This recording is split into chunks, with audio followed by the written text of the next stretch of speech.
आज हम लोग निर्णय नंबर 3 के बारे में सीखेंगे। निर्णय 3 है दिए हुए कोण को दो बराबर भागों में बांटना। दिए हुए कोण को समद्विभाजित करना। सम माने बराबर, द्वि माने दो, भाजित करना मतलब बांटना। कोई कोण एक दिया हो, यह पता नहीं है कि वह कितने अंश का है और उसको दो बराबर भागों में बांट देना है। ज्ञात है कोई एक कोण दिया रहेगा ऐसे, मान लो ये कोण दिया हुआ है ए बी सी, ये कोण दिया। इसी कोण को दो बराबर भागों में बांटना है। तो ज्ञात है हमारे पास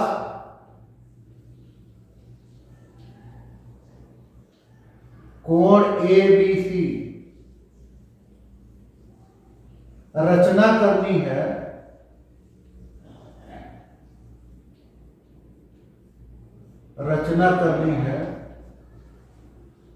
कोण ए बी सी का समद्विभाजक खींचना। दो बराबर भागों में बांटने वाली रेखा खींचना, समद्विभाजक रेखा खींचना। इस कोण को दो बराबर भागों में बांटने वाली रेखा जब खींच देंगे तो उसी रेखा से ये दो बराबर कोणों में बट जाएगा। तो रचना करनी है कोण ए बी सी का समद्विभाजक रेखा खींचना। अब रचना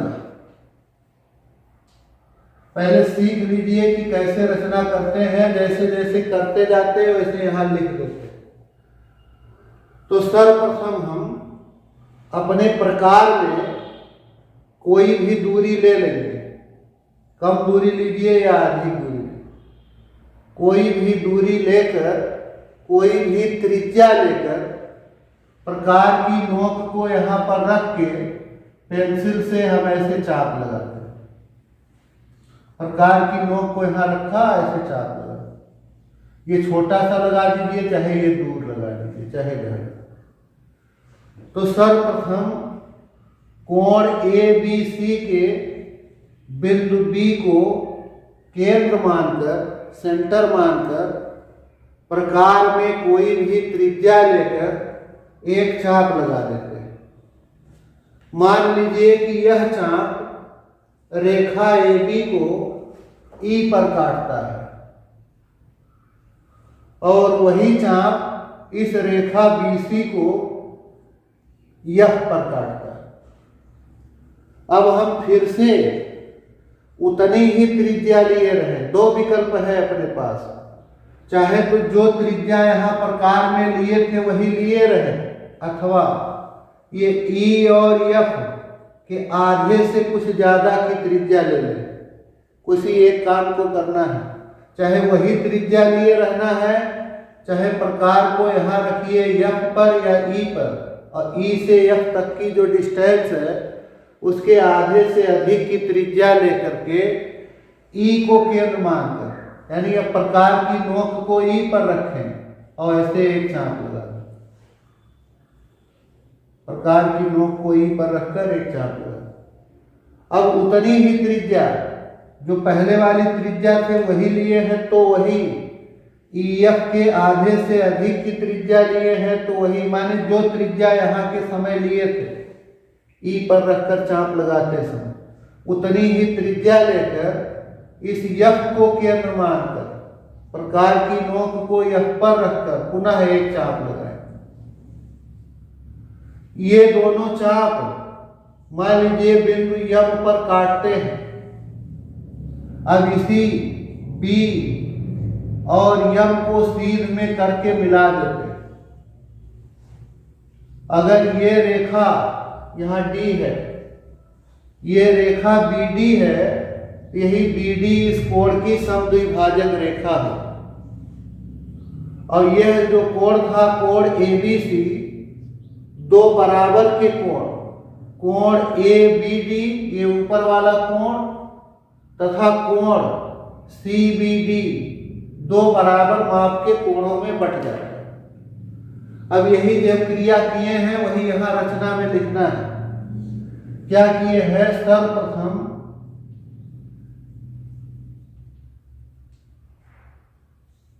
बी को केंद्र मानकर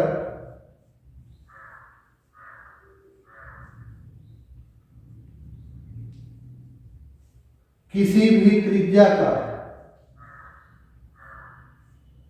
कोई माप नहीं है कि प्रकार में कितना फैलाव रखेंगे, किसी भी त्रिज्या का चाप लगाते, चाप लगाया।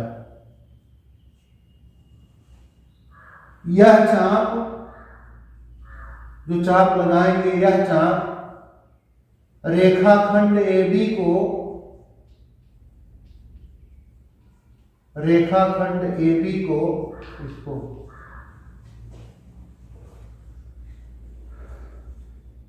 या कहे कि भुजा AB को E पर काटता है। ये कोण की भुजा भी है, रेखाखंड भी लिखे रहेंगे तो कोई दिक्कत नहीं। यह चाप भुजा AB को E पर तथा भुजा BC को, भुजा BC को F पर काटता है।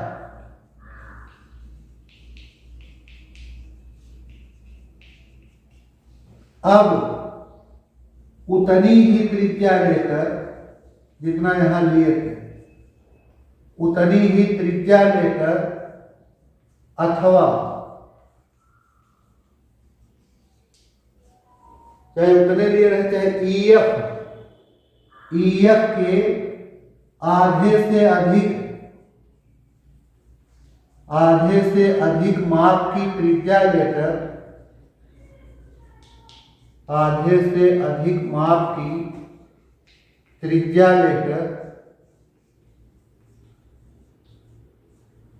E और F को केंद्र मानकर, एक बार E को एक बार F को, E और F को केंद्र मानकर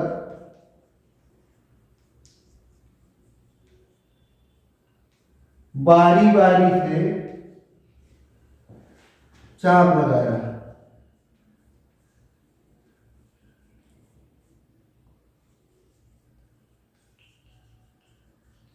ये दोनों चाप एक दूसरे को यम पर काटते हैं। ये दोनों चाप एक दूसरे को यम पर काटते हैं, बिंदु यम, बिंदु यम पर काटते हैं। बी और यम को मिलाते हुए रेखाखंड खींचा।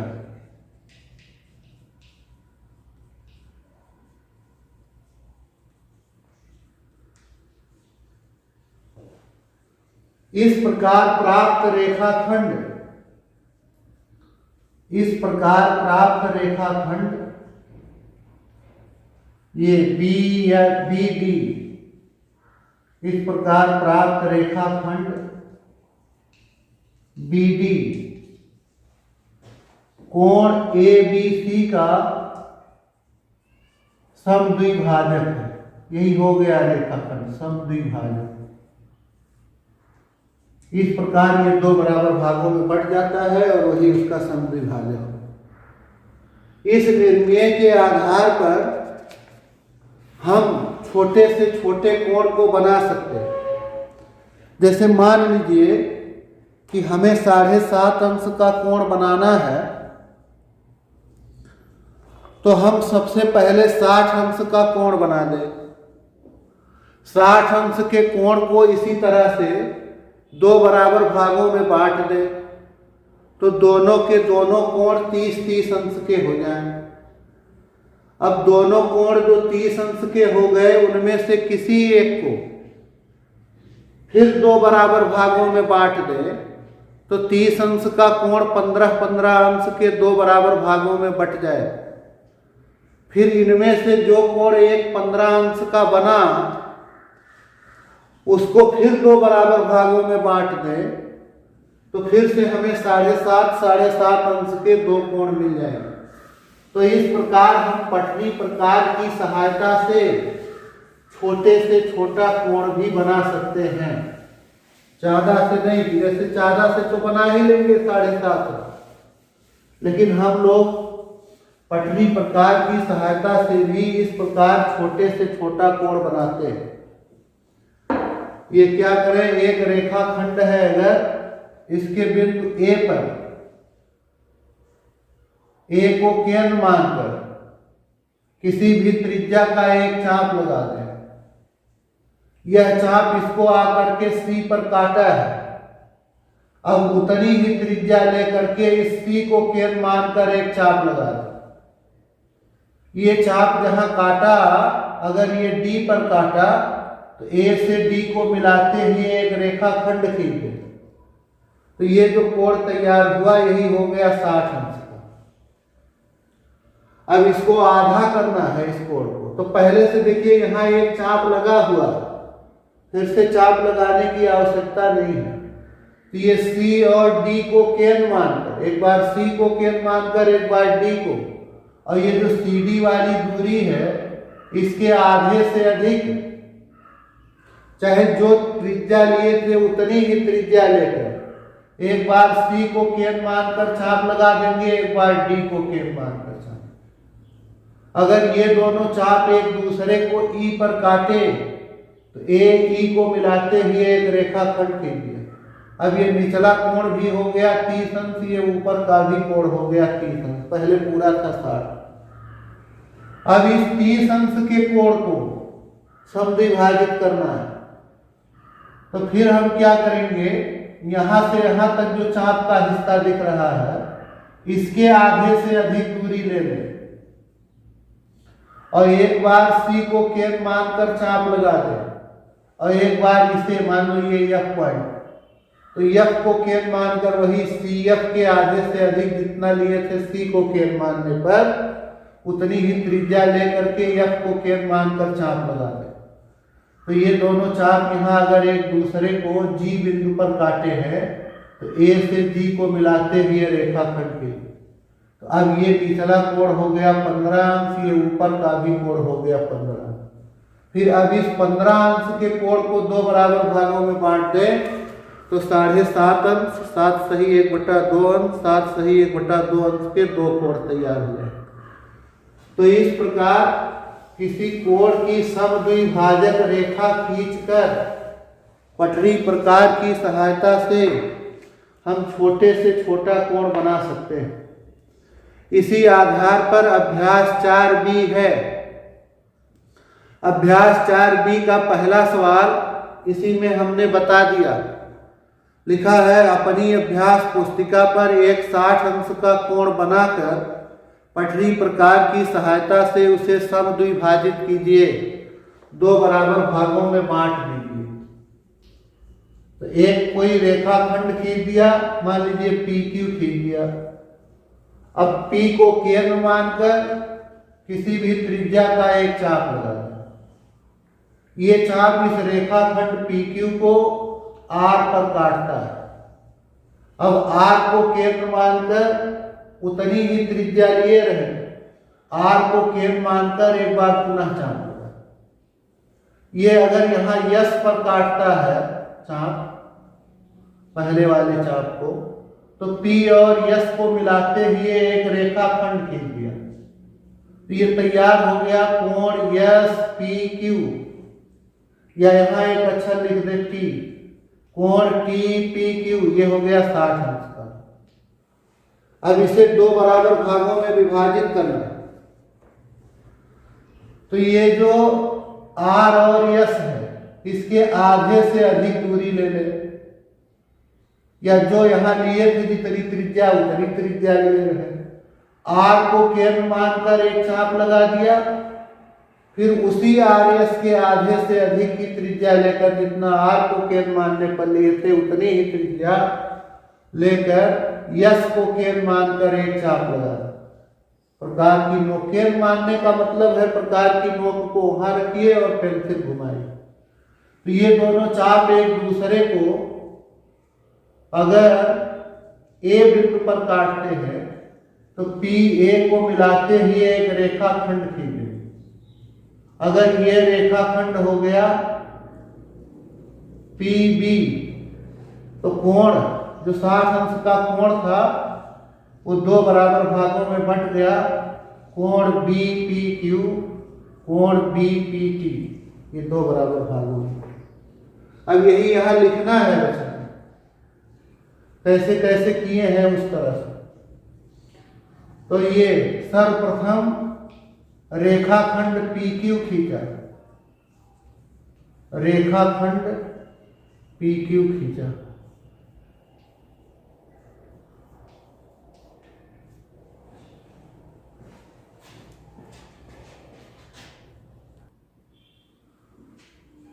तो जैसे जैसे किए हैं वैसे वैसे लिख देना है। सर्वप्रथम रेखाखंड पी क्यू खींचा, इस P को केंद्र मान करके किसी भी त्रिज्या का एक चाप लगाया। यह चाप इस रेखाखंड PQ को R पर काटता है, रेखाखंड PQ को R पर। अब R को केंद्र मानकर उतनी ही त्रिज्या का एक चाप लगाया जो इस पहले वाले चाप को, ये चाप S पर काटता है। P और S को मिलाते ही एक रेखाखंड खींच दिया। ये जो रेखाखंड आया इसने एक कोण बना दिया, ये 60 अंश का कोण टी पी क्यू 60 अंश।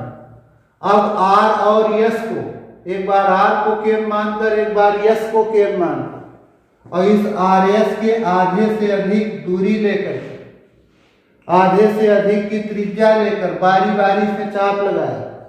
ये दोनों चाप एक दूसरे को A पर काटते हैं, वही चीजें लिखी गई।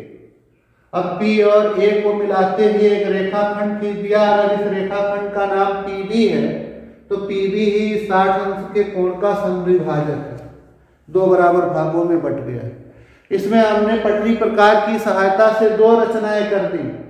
पहले पटरी प्रकार की सहायता से 60 अंश का कोण बनाया, फिर उस 60 अंश के कोण को 2 बराबर भागों में विभाजित भी किया। दूसरा सवाल है कि कोई कोण पी क्यू आर खींचिए, एक किरण क्यू एस इस प्रकार खींचिए कि कोण पी क्यू एस बराबर कोण आर क्यू एस। फिर से वही है, एक दिए गए कोण को 2 बराबर भागों में विभाजित करना है, बांटना है। इतना ही है कि कोण का नामकरण कर दिया है, खुद लिख दिया है कोण का नाम।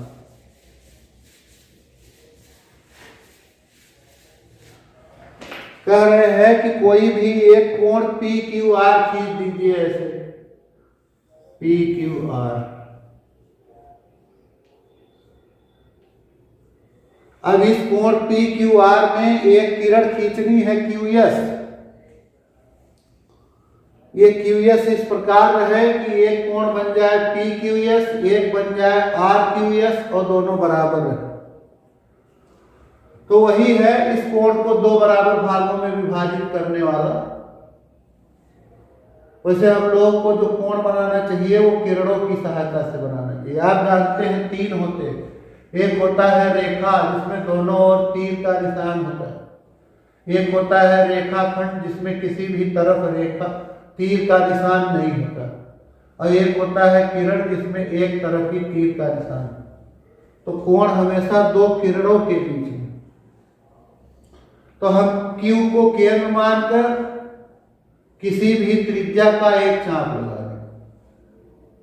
ये चाप इन दोनों भुजाओं को, भुजा QR को A पर काट रहा है और भुजा QP को B पर काट रहा है।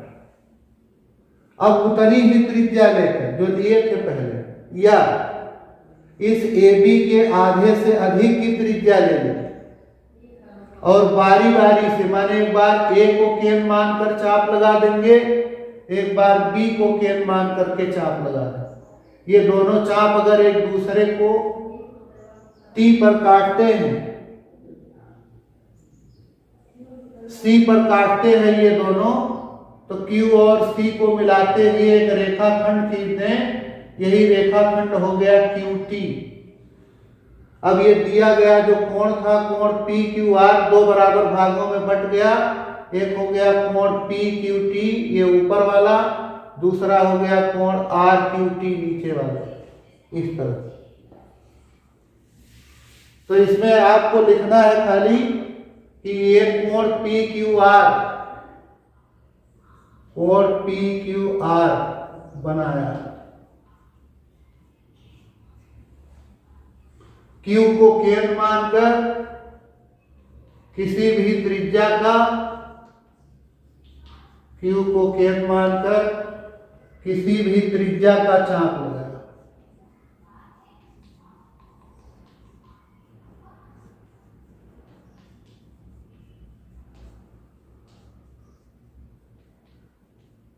यह चाप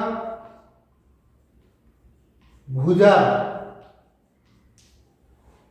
क्यू आर को ए पर, ए बिंदु पर,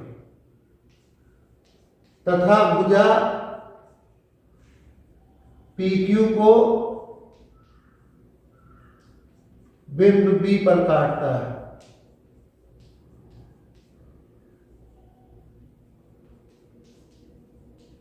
अब उतनी ही त्रिज्या लेकर, चाहे उतनी ही लेयर है, उतनी ही त्रिज्या लेकर अथवा AB के आधे से अधिक, AB के आधे से अधिक की त्रिज्या लेकर, आधे से अधिक की त्रिज्या लेकर A और B को केंद्र मानकर, A और B को केंद्र मानकर बारी बारी से चाप लगाए।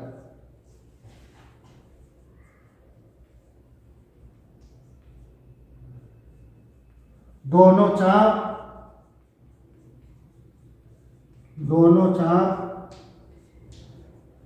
एक दूसरे को C पर काटते, बिंदु C पर काटते हैं। A और C को मिलाते हुए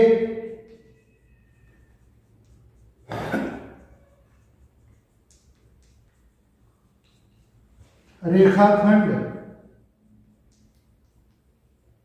QT खींचा।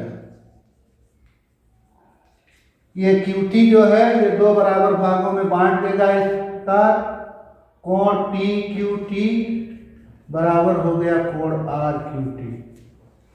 इस तरह से लगाएंगे।